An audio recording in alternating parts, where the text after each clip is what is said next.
Nagkagulo sa Parañaque City Jail kagabi matapos ang isang pagsabog sa opisina ng jail warden. 10 inmates ang patay sa pagsabog, kabilang ang 2 Chinese national. Sugatan naman ng jail warden na si Superintendent Gerald Bantag na ginagamot ngayon sa Parañaque Hospital dahil sa tama sa binti at muka. Hindi pa tiyak kung baril o shrapnel ang tumama sa kanya. Pero yung dito mo parang tama lang eh. May nararamdaman ako, may bakal. Ayon sa mga residente sa paligid ng City Jail, nakarinig sila ng mga putok alas 8 kagabi. Meron lang po kasi narinig ako ng, hindi ko rin, pagsabog po ata. Tapos meron din pong putok po ata ng baril yun, sunod-sunod din po eh. Ilang pagsabog? Mga 3 po. 3 o 2. Tataranta nga po kami, nagtakbuhan na lang po kami. Ayon sa Parañaque Police, humiling daw na makausap ng mga inmate ang warden tungkol sa issue ng paglilipat ng detention cell. Pero naging bayolente raw ang mga kausap na may bitbit na baril, kutsilyo at isa umanong granada. Hinagis ang umanong granada at sumabog na agad ikinamatay ng 8 preso. Dead on arrival naman sa ospital ang 2 pa. Kasama nung 10 inmate, no? Ay yung warden at tag-iisa lamang siya. Hindi nga natin pa ma-establish kung ano talaga yung dahilan ng pangyayaring ito. Ang importante po, stable na po ang sitwasyon sa loob at nagsasagawa po kami ng malalimang investigasyon. Sa kalagitnaan ng investigasyon, nag-noise barrage ang mga inmate mula sa bintana. Napasugod naman sa City Jail ang pamilya ng mga inmate. Pati na sa ospital ng Parañaque kung saan dinala ang mga namatay dahil hindi pa malinaw noon kung sino-sino ang mga ito. Yung pamangkin ko, nagsabi sa akin na meron nga daw sumabog doon. Maraming tao doon eh. Hindi ako doon, kaya dito muna ako punta. Baka ako meron ng dinadala. Siyempre, ako nag-aalala ako sa anak ko.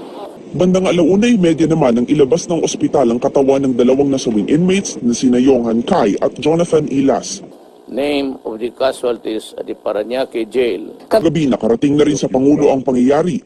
Binasa niya ang report at ang listahan ng mga nasawi. Mav Gonzalez, Nakatutok, 24 Oras. Masama po ang kutob na mga kahanap ng mga namatay. Baka sadya raw pinagpapatay ang 10 preso ng Parañaque City Jail. Yan din ang iginigiit ng kanilang mga kakosa. Mula sa Parañaque, Nakatutok live si Maris Umali. Maris?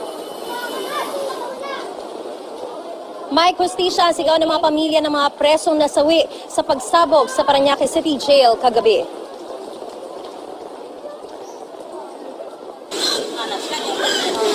Napahagulgol si Cindy na malamang kabilang sa 10 namatay kagabi ang pinsan niya si Warren Manampen, 35 anyos na nakulong dahil sa drug case.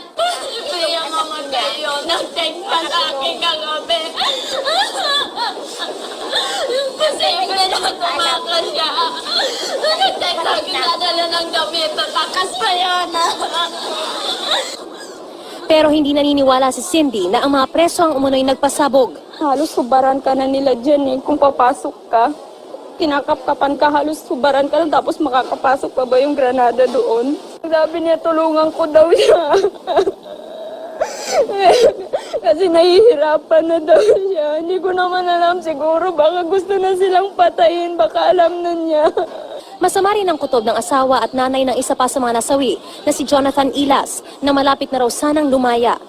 Planado yun, hindi yun riot o kung ano sinasabi nila. Yun pa, kasi yung warden daw, sugatan lang. Bakit silang 10?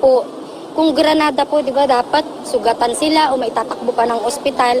On the spot, patay na silang 10. Dapat naman ayusin ni Duterte yan bilang president natin na nag-utos kung ano-ano pa man. Lahat ng mga dapat na hindi naman karapat dapat na patayin. Bakit ganon pinapatay? Isinasailalim na sa autopsy at paraffin test ang mga bangkay. Ayon sa Chief of Police ng Parañaque, batay sa kwento ni Jail Warden Superintendent Gerald Bantag, mag-uusap daw sana kagabi ang inmates at warden dahil sa planong lipatan ng selda. Isang jail guard na ang pangalan ay Zulweta ang nagdala sa 10 preso sa opisina ng warden. Umamin daw ang jail guard na hindi niya kinapkapan ang mga preso. Nakatalikod daw ang warden dahil nagsisipilyo habang nasa kanyang opisina na ang 10 inmate. Habang nakatalikod, nakarinig siya ng putok na nauwi raw sa shootout. Yung granada posible raw nahulog habang nagkakabarilan. Teorya ng pulisya, posibleng balak i-hostage ang warden para makapuga ang mga preso. Patuloy ang investigasyon. Pero iba ang kwento sa sulat na ibinigay sa amin ng mga preso. Wala raw riot na nangyari kagabi at mapapatunayan pa raw ito ng CCTV. Sinadya umanong patayin ang mga kakosa nila dahil sa kaso ng droga. Matapos hagisan umano ng granada, nakarinig daw sila ng 2 pagsabog sa pinagbabaril na ang mga preso. Ayon kay Jail Senior Inspector Xavier Solda, tagapagsalita ng BJMP, pinaiimbestigahan na nila ang bagay na ito at sinigurong hindi magkakaroon ng whitewash. Pero anya, hindi naman daw nakita ng mga preso ang insidente. Sa gitna nito, nag-aalala para sa iba pang preso ang mga kaanak na sumugod sa labas ng Parañaque City Jail. Ang sugatan jail warden na natili sa ospital ng Parañaque pero ililipat daw sa ibang ospital para operahan at tanggalin ang mga shrapnel sa kanyang katawan.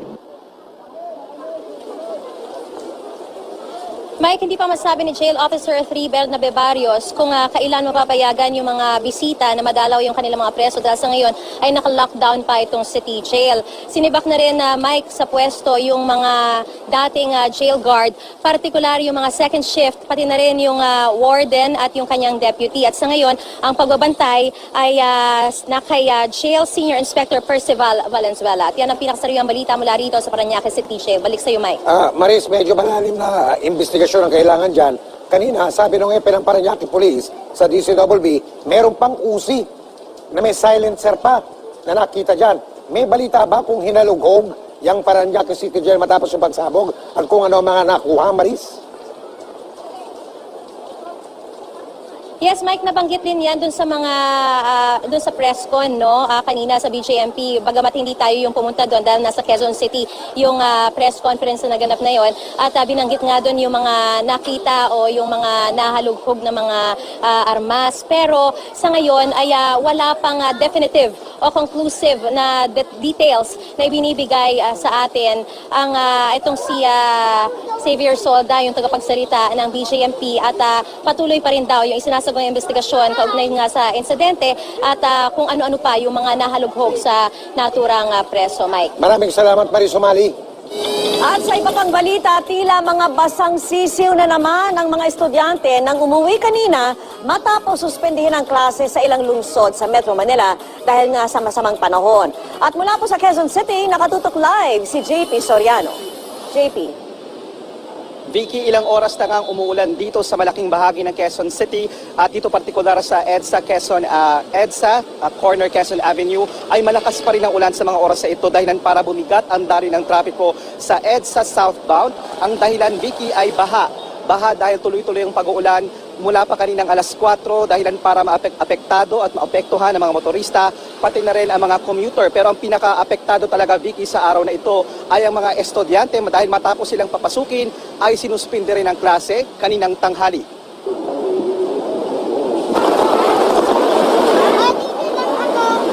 Malakas ang buhos ng ulan bago magtanghali kanina nang sabay-sabay na suspindihin ang klase sa Caloocan, Malabon, Navotas at Valenzuela. Dahil dito, napasugod sa ulan ang mga estudyanteng gustong makauwi agad. Ang ilang estudyante napalusong. Sa ilang bahagi ng Caloocan, mabilis bumaha. Pahirapan din ang paghanap ng masasakyang jeep o tricycle. Si Aileen agad sinundong apo at anak na high school. Eh baka mamaya kung saan magpupunta yung mga bata kaya kailangan maaga pa lang sinususpindi na nila. Ang batang ito, ginawang panangga sa ulan ang dalang bag. Ang ilang estudyante nagmisto lamang basang sisiw, nagpa-baby wave pa. Sana po, umaga na lang po sinuspend. Para di na po kami nagpapakayarap sa mga tsaka basang-basa na po kami sa ulan. Para na-inform po kami agad na wala na pong klase, para hindi po kami mababasa. Sa Caloocan pa lang, meron ng 55 na public schools. Kaya nang sabay-sabay na mag-uwian, nagkabuhol-buhol ang traffic. Sa Katmon, Malabon naman, sinuong din ng mga estudyante ang malakas na ulan. Sa Taft Avenue sa Maynila, maging mga college students, nahirapan din ang pag-uwi nitong hapon. Sinuspindi rin ang klase sa lahat ng level ng klase, private at public school sa Maynila. Sa Pasay naman, klase sa elementary at high school sa private at public schools. Zero visibility nga talaga dahil nga sa lakas ng ulan at dahil nga tuloy-tuloy ang pag-uulan sa malaking bahagi ng EDSA ay agad nga bumaha. Gaya nga ng aking nabanggit at nagamistulang ilog ang bahagi at north at southbound ng EDSA corner Quezon Avenue malapit sa Mother Ignacia.